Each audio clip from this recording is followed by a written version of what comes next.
آج میں ایک ایسے شخص کا واقعہ سناتا ہوں جو اپنے دور کا بہت بڑا عالم اور عابد و زاہد تھا۔ کیسا عالم تھا کہ اس کو اسم اعظم کا علم تھا، اپنی جگہ پر بیٹھتا تھا اور اپنی روحانیت سے عرش اعظم کو دیکھ لیتا تھا۔ اب آپ سوچیں ایسا کہاں ملے گا؟ مستجاب الدعوات تھا، اس کی دعائیں بڑی قبول ہوتی تھی، اس کے بہت سارے شاگرد بھی تھے۔ اب کیا ہوا؟ حضرت موسیٰ علیہ السلام کا دور آیا، قوم جبارین سے جہاد کرنے کے لیے بنی اسرائیل کے لشکر روانہ ہوئے۔ تو اس شخص کا نام کیا تھا؟ بلعم بن باعورہ۔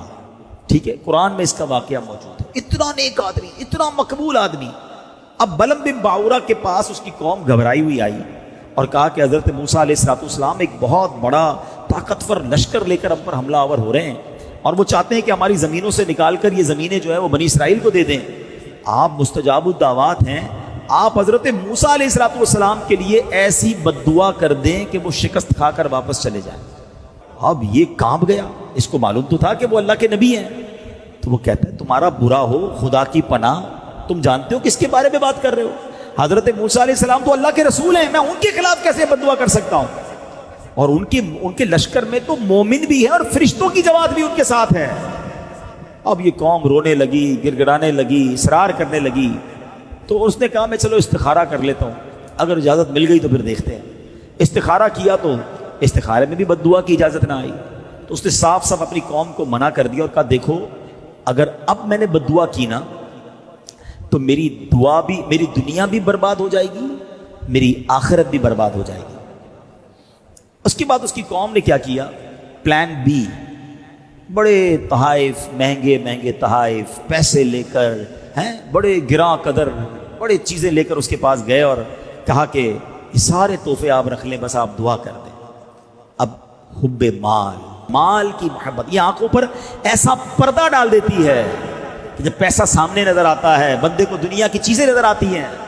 اب آپ سوچیں کہ یہ شخص، اسے معلوم ہے کہ وہ اللہ کے نبی ہیں، مگر جب اتنے پیسے، اتنا مال، اتنے جواہرات سامنے آئے تو اس کی آنکھوں پر پردہ پڑ گیا، لالچ کا بھوت سوار ہو گیا اور وہ مال کے جال میں پھنس گیا۔ اپنی گدھی پر سوار ہو کر پہاڑ کی طرف جانے لگا۔ راستے میں بار بار وہ گدھی رک جاتی، مڑ جاتی، آگے نہ چلتی۔ یہ اسے مارتا رہا، آگے بڑھاتا رہا، وہ آگے بڑھتی نہیں تھی۔ اس کو بھی گویا پتہ چل گیا تھا یہ کیا کرنے جا رہا ہے۔ اب اللہ کریم نے اس جانور کو بولنے کی طاقت دی اور وہ جانور پتہ ہے اس کو بلعم بن باعورہ کو، یعنی ایک انڈیکیشن بھی دیا گیا اسے، ایک آخری وارننگ بھی دی گئی کہ اس جانور نے کہا اے بلعم بن باعورہ تو کدھر جا رہا ہے؟ میرے آگے فرشتے کھڑے ہیں، میرا راستہ روک رہے ہیں، میرا منہ دھکیل رہے ہیں پیچھے کی طرف۔ اے بلعم تیرا برا ہو، تو اللہ کے نبی اور مومنین کی جماعت پر بد دعا کرے گا؟ اللہ اکبر۔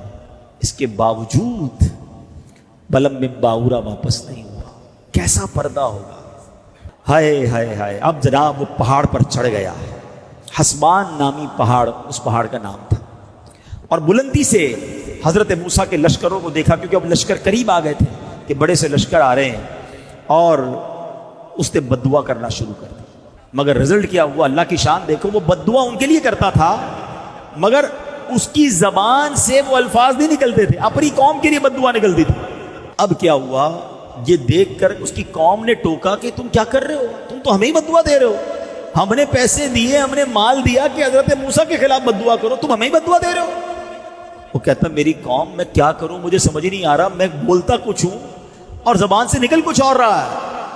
اب یہ بات کر ہی رہا تھا کہ اس پر اللہ کا غضب نازل ہو گیا، اس کی زبان لٹک گئی، سینے پر آ گئی۔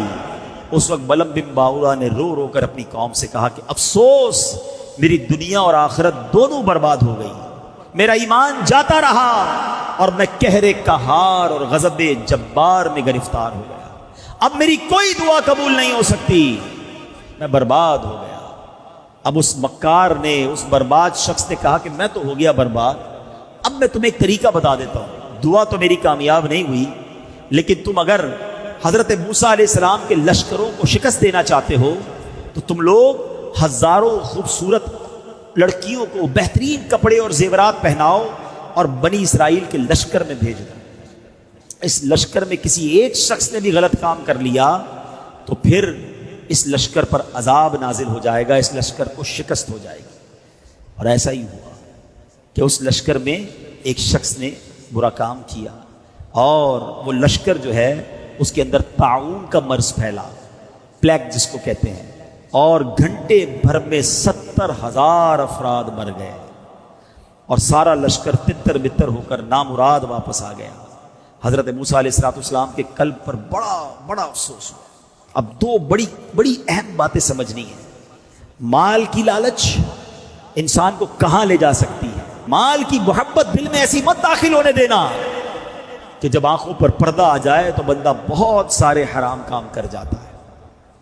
اور دوسری چیز جو اس واقعے سے سیکھنے کو ملی نا، کہ چاہے بہت اچھے کام ہم کر رہے ہوں مگر کبھی کبھی ایک حرام کام، اللہ کی ایک نافرمانی، اس میں ایسی بے برکتی اور نحوست ڈال دیتی ہے کہ سارا کام برباد ہو جاتا ہے۔ آج ہم کہتے ہیں ہماری مہنگائی کمر توڑ رہی ہے، کبھی سیلاب آ جاتا ہے، کبھی زلزلہ آ جاتا ہے، کبھی آگ لگ جاتی ہے، ہر روز بری خبریں کیوں سن رہے ہیں ہم اپنے اعمال بھی تو دیکھیں نا۔ اس میں ایک بندے نے بدکاری کی، پورا لشکر تباہ ہو گیا، آج بدکاریوں کے اڈے بن گئے ہمارے ملکوں میں۔